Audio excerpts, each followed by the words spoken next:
Loh, saya ngapain ngeluarin uang 10 juta buat ibu? Udah kasihin orang miskin aja yang lain. Saya juga miskin.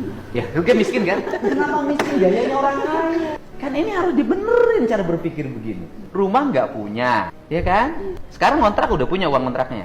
Iya, masih nyicil sih, baru ngambil berapa bulan. Ibu nyicil berapa bulan? Udah kalau gitu saya nggak usah bantu ibu deh. Kenapa? Karena ibu mapan. Orang sekolah aja pengen ada wisuda, berarti kan punya kemampuan. Saya nggak usah bantu ya. Enggak gitu Pak, kan saya waktu dibikin video TikTok itu kan captionnya itu kan bukan untuk meminta kerohiman atau apapun. Saya itu cuma minta keadilan aja. Yang minta adil apa? Waktu digusur itu tuh nggak ada musyawarah, cuman ada satpol pp datang, cuman ngasih. Pertanyaan, Anda tinggal di tanah orang. Saya balik pertanyaannya. Tinggal di tanah orang lain harus bayar nggak sama yang punya tanah? Bayar. Kalau saya balik nuntut, Pemdanya suruh minta tagihan, dihitung berapa tahun ke belakang, bayar tiap tahun. Ya Bapak kan bisa lihat dulu latar belakang saya, misalnya saya miskin atau enggak, terus mampu bayar Ya, enggak. kamu miskin nggak? Iya, Miskin. saya mengakui. Kenapa miskin? Pengen hidup bergaya, sekolah harus ada perpisahan. Ya kan kamu merasa miskin. Kenapa orang miskin nggak prihatin? Gini Pak, mohon maaf ya Pak ya.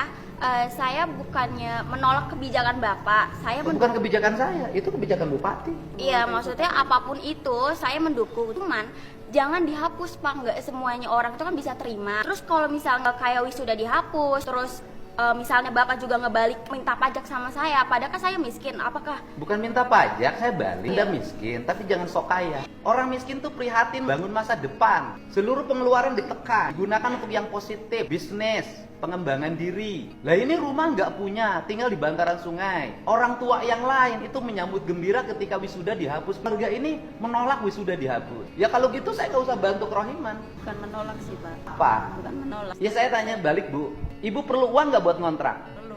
Kalau ibu buat ngontrak aja nggak punya, ngapain protes-protes wisuda harus ada? Kan logikanya harus dipakai. Hidup tuh jangan sombong gitu loh.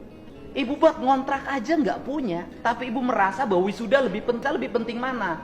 Kontrak untuk tempat tinggal apa wisuda? Tempat tinggal. Iya. Anda teriak-teriak nggak punya untuk ngontrak, tapi satu sisi anaknya protes harus ada wisuda. Saya kan pusing dengerinnya. Ini kan ibunya mendukung. Iya, iya.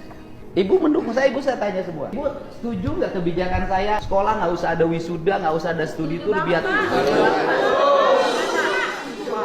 Iya, membebani orang tua. Lah kemarin kan ada yang nangis tuh di podcast saya di TikTok saya ada kan, karena tidak mampu bayar 5,4 juta. Loh, saya ini sayang sama rakyat. Ini rakyat Jabar nggak akan berubah nasibnya kalau nggak dirubah pola hidupnya. Artinya gini loh, kan banyak akibat kebutuhan saya ini nanganin udah ratusan. Untuk biaya wisuda pinjam 2 juta ke Bank Emok. Iya, Bang Emok Pak. Banyak yang begini. Ini kan Bank Emok semua.